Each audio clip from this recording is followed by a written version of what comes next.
This is Speak of the Devils on AZ Family Sports. Welcome to Speak of the Devils, the premier TV show for Sun Devil football. I'm Brad Denny with 3TV. And I'm Joe Healey with DevilsDigest.com. Here we are, Joe, just 2 weeks out from Thanksgiving, and the Sun Devils are still in the Big 12 and college football playoff race. Yeah, as everybody expected after back-to-back 3-win seasons. Of course, ASU was going to steamroll to a 7-2 record, still be in the conversation for the Big 12 crown, still technically in the conversation for the college football playoff. My goodness, what a year it has been. ASU righting a lot of wrongs, exercising a lot of demons, and the most recent case of that was, I don't know if there's such a thing as an ugly win, but if there is, that ball game on Saturday might have been that. But no matter how you slice it, another victory for ASU, this time against UCF, doing so without their star running back, Cam Scattaboo. Just week after week, the Sun Devil team has to impress you with its grit and its toughness, its resilience and determination. As Kenny Dillingham said after the game, good teams find a way. ASU certainly found a way to get the 35-31 win over UCF in the friendly confines of Mountain America Stadium. The Sun Devils just didn't play well on either side of the ball. Kenny Dillingham also said that they didn't coach particularly well, but UCF made some interesting decisions, as we'll talk about in a moment. But ASU just made the plays they needed to make in the key moments on offense, on defense, and certainly on special teams. They just rose up when the game mattered the most and made the plays that ultimately swung the pendulum their way and improved the record, as you mentioned, to 7-2. This is a season that has been so full of positive surprises for the Devils, but it's getting to a point now where it's almost this resiliency and this ability to just kind of find a way, as good teams do, is now becoming the norm. Yeah, you look at the box score, and there's just nothing about it, no number there that's like ASU should not have won this game. UCF had so many edges. They outgained the Sun Devils by nearly 150 yards. I mean, heck, the first drive they had took half the first quarter off the clock, resulted in a touchdown.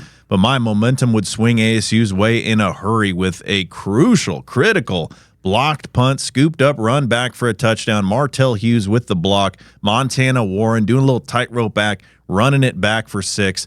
From there, it became a gritty game that, again, as you mentioned, ASU just took advantage of the opportunities, took advantage of some catastrophic mistakes by UCF and some coaching decisions that were a little puzzling. But in the end, it ended up to a Sun Devil victory, so all's well that ends well in Tempe. Yeah, let's talk about one of those the confounding sequences. If you're a Knight fan, ASU kicked off, and the UCF returner, we still don't. Maybe 5 days out, we still don't know what the heck he was thinking. Decided to bring it out, but Martell Hughes, a guy who just earlier in the game had blocked the kick, made the tackle at the 1, and this is near the end of the first half. So what does common sense dictate? Joe, probably quarterback sneak, just get out of there. UCF had the lead at the time. No, they decided to try to throw a pass out of the shotgun from the 1.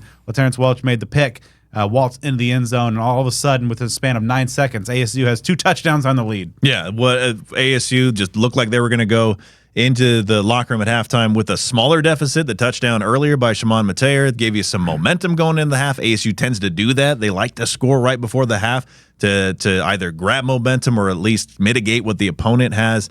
But my goodness, between the decision to run that ball out, and then I know a lot of Sun Devil fans were a little upset because after review of that kick return that it wasn't a safety. A lot of folks were disgruntled, like it's clearly a safety. ASU's losing out on 2 points.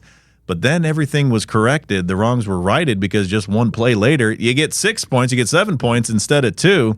That's a good thing. Good thing to get some momentum going the side of LaTerrence Welch there at cornerback. But, man, what a blunder. I don't know if I've ever seen such a poor play out of the end zone. I mean, that's got to be one of the shortest pick sixes that I've ever seen, like the single digit. Yeah, that doesn't happen. But when it does happen and it's for your team, you're happy about it, and that helped push ASU to a victory. All right, so we would be remiss if we did not talk about the performance of Sam Levitt. As Joe mentioned, star running back Cam Scattaboo was out for the game despite his efforts on the sideline to pester his coach to get him in. They were unsuccessful, but Sam Levitt didn't light up the world, didn't have a great box score, but in the moments that counted, he delivered 3 touchdowns on the night, did not have a turnover, but on that clutch drive that ended in what would be the game-winning touchdown pass to Jordan Tyson. 5 of 6 throwing, had a third down run that moved the chains, kept things alive, and just you see people talking about the Taylor Kelly and the Jake Plummer comparisons, and those are lofty standards. We know, but this guy just finds a way. There's just something about him that just ultimately it gives you confidence. Yeah, you're seeing Sam Levitt grow up before your very eyes. I mean, he's had a solid season all year long, but especially these last 2 games that he's played.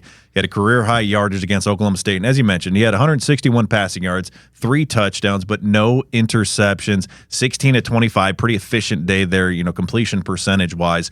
But when it's on the line, when the game is in doubt, when you got to make the plays either to ice a victory or to bring one from the jaws of defeat, Sam Levitt has that X factor about him, as did guys like Taylor Kelly, Jake Plummer, obviously 2 ASU legends at the quarterback position. So if he can continue this ascent through the remainder of this season, that is an incredible amount of momentum. You just have to be very happy with what Levitt has brought to the quarterback position this year for ASU.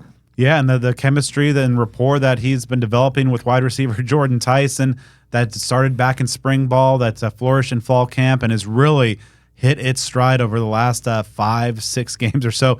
Tyson with 8 catches, 99 yards, but 2 crucial touchdowns, and just you have that combination, and both these guys have multiple years left. And after the game, Kenny Dillingham was dropping some not so subtle hints for NIL deals for sending those guys away. But ultimately, they were enough to push ASU ahead, get the win, push them up the standings, and keep them in this Big 12 race. After the break, we're going to be talking to a few of the Sun Devils that played a big role in getting the win over UCF and are going to be needed against Kansas State. Welcome back to Speak of the Devils. As we'll dive into more in depth later on in the show, ASU has a very tough road test this weekend facing Kansas State. After Tuesday's practice, I caught up with a trio of Sun Devil defenders who discuss how the Sun Devils are going to try to slow down the potent Wildcat rushing attack. So a big win for you guys against UCF, shutting down or eliminating one of the best run teams in the country. What were some of the keys to that performance? Just doing your job, man. They really emphasized us playing up front, just setting edges, man, and not really being really too thirsty to try to make plays and stuff. Just set the edge and let the ball come to you. We know that RJ Harvey was a really elusive, powerful back. So really just being able to contain him as best as we could, we knew that was going to be the game plan for us. This another game where the team faced some adversity and had to kind of rally back, and now that you guys have done that a couple times and have that kind of proof of concept, knowing that you guys, no matter what, can counterpunch, as Kenny says, what does that do for your the overall team mentality, knowing that the ebbs and flows of a game, you guys are right there in it? Man, it's the testament to the team that Coach Dillingham and the rest of the staff really put together, man. You got a lot of guys that really love the game of football, that really want to come out here and compete and want to win. So being able to just lean on your guys, knowing that, whenever something hits the fan, it's not over with. This is a 4-quarter game and nothing's over till the clock hits 0. So really just being battle tested and just having to go through adversity, knowing that I know that not one of my guys are going to quit on me and I'm not going to quit on them. So a couple weeks ago, you guys obviously get the bowl eligibility secure, but now with that 7th win, you guys are still right in the thick of the Big 12 race mix. What does that do for this team mentality and motivation? Man, we just take it, 1 week at a time. Coach Dillingham doesn't do a whole lot talking about, bowl games and conference championships and stuff like that. Even though they're in reach, you got to take it 1 week at a time. You can't overlook any opponent. So focusing on Kansas State this week is a big step for us in accomplishing all of our goals. Apologies if this has already been asked, but what are you kind of taking away from Kansas State's running offense? Seems like they got 2 really good backs in the backfield. They definitely got a good back. I know they got a guy, Dylan Edwards. I think he transferred from Colorado. Very explosive. They got some patient guys. They're doing a lot of really good. They play together as a team. Blue collar football team. They don't really get bored of the things that they do. If they're running the ball well, that's what they're going to do. They pride themselves kind of on, running the ball and stopping the run. So if you take a team's identity away, it's going to be kind of hard for them to win. You guys have faced a lot of really good running backs this year, a lot of teams that are kind of similar to that. Is there anything about this team that maybe sticks out, maybe more similar to another team you guys have played this season? Like I said, it's a blue-collar program, man. They don't get bored with what they're doing. If they got to run inside zone 70 times this game to win, that's what they're going to do. So got to be disciplined, play your keys, play fundamentally sound, and the rest will take care of itself. The challenges of facing a mobile guy like Avery Johnson, what does he like? What kind of things does he kind of present to a defensive line?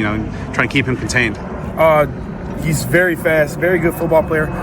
Just being able to just keep him in the pocket, contain those legs as much as possible, and really force him to make mistakes on his own. He's a smart football player, but he's young, so use that to our advantage. What about the passing, pass blocking from them? What are you kind of seeing from them? It seems like they don't allow a lot of sacks. Is that something that you guys have seen, and how do you counteract that? Yeah, man, working with Coach Ward and Coach Reynolds, really trying to perfect our pass rush. This is a fundamentally sound group. They're pretty good up front. They're going to use their hands. They're going to grab, hold a lot. So really using our hands, setting edges, getting off blocks, shedding and stuff like that is going to be our go-to this week. Some of the issues on the road were kind of overcome a little bit and getting that big win against Oklahoma State. What are some of the do you think is going to be just kind of the intangible difficulties and things that are going to be facing you guys?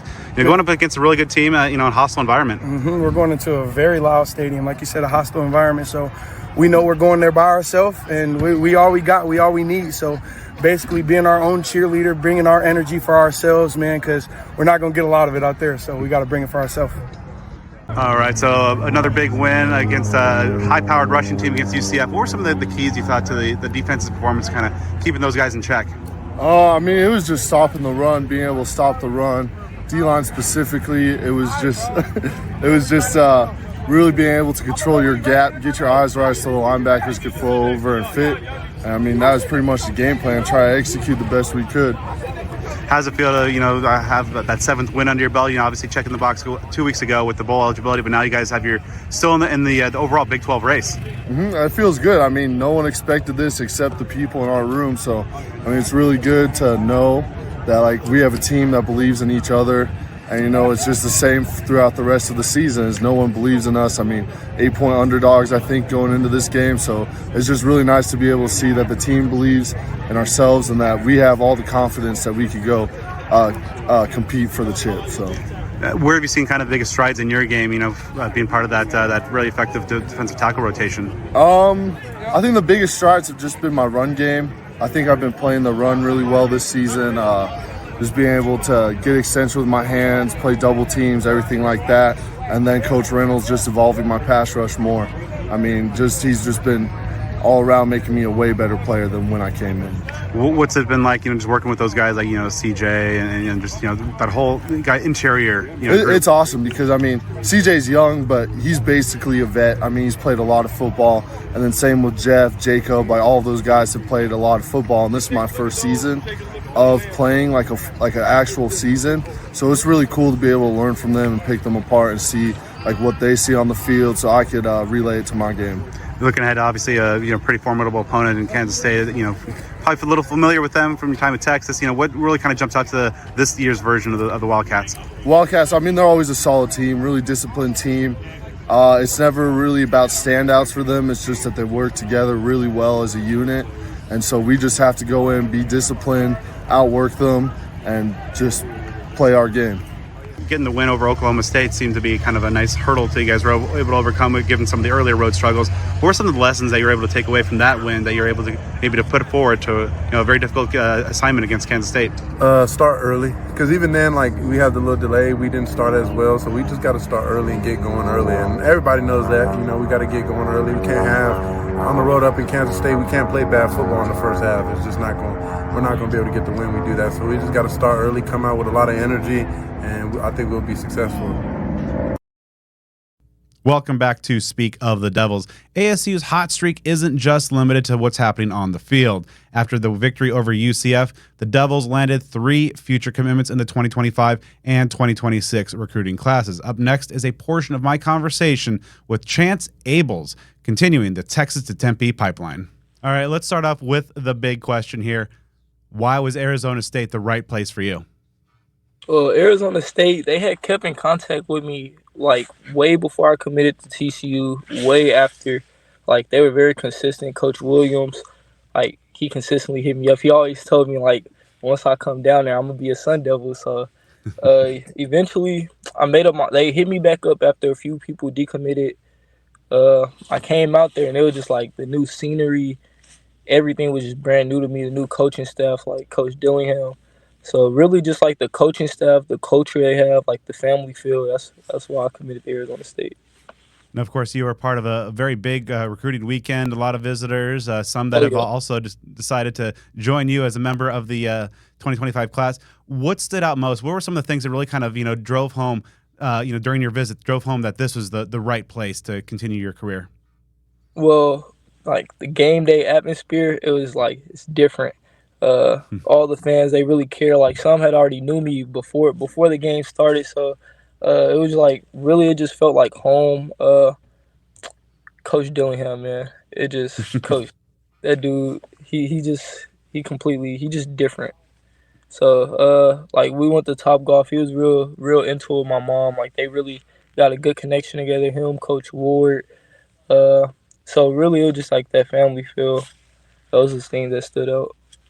And of course, you mentioned Kenny Dillingham's different. Of course, a young guy leading a major program, having a pretty good season so far. When you got during your process of getting to know Coach Dillingham, what are some of the things that really jump out to you in terms of this young man as a leader of a program? At the game on Saturday, they were down about 2 possessions. I just seen him jumping up and down on the sideline, running across, trying to get everybody hyped. And he really just wants everybody to get better. Like he's gonna tell you like what you need to work on and things of that nature. So yeah. In getting to know, throughout the recruitment process, Kenny likes to say that the players at Arizona State, have more fun while working harder than any players in the country. And you mentioned the culture is one of the factors in your ultimate decision. During the weekend, as you got to kind of be there and take it all in, what was your read on the vibe of the culture of Sun Devil football? The vibe was just great. It's really genuine. So like when I got out there, I got with Nick. Nick was my driver, mainly like my main host. Coach Shelta, great. It was like they just made me just feel like real involved. Like everybody cared. All the players, like they dapped me up. They talked to me. They gave me game on like the program.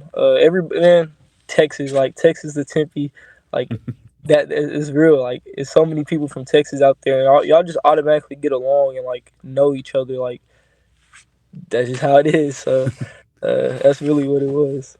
And of course, you'll be playing for a guy that I think should be a future Hall of Famer. Of course, has a Super Bowl MVP on his mantle, and Hines Ward. What's really jumped out to you about? Obviously, the world knows Hines as the Pro Bowler, All Pro player, but what jumps out to you about Coach Ward?